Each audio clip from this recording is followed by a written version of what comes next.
Hi guys!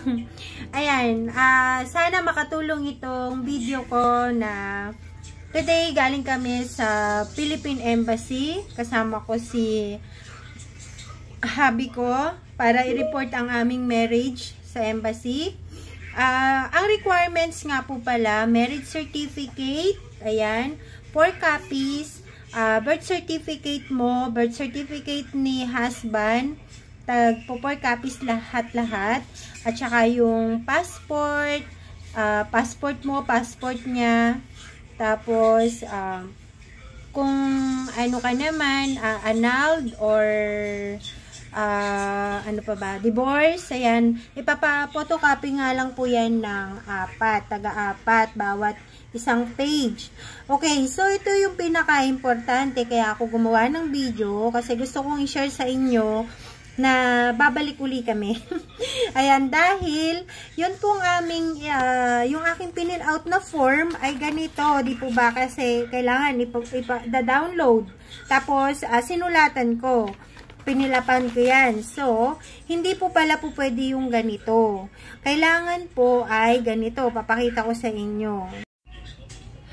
So, ayan. So, ayan po. Nakikita nyo naman. Ayan. Ito yung pang-appointment. Click here, appointment. Tapos, ito, click here, download the form. Ayan. So, ang gagawin po natin dito, wag nyo po munang i-download. Ang gagawin po natin dito ay i-fill out po natin to. Ayan, halimbawa, ito. Halimbawa lang naman, pero bibigyan ko lang kayo ng sample.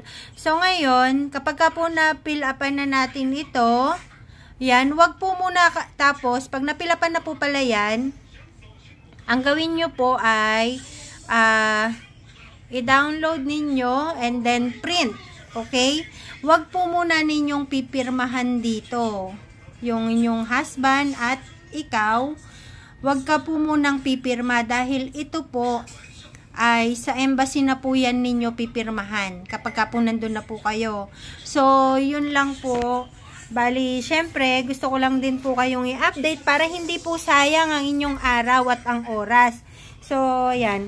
Ganito kapal ang aming document. Sobrang kapal niyan. Ang dami kasi.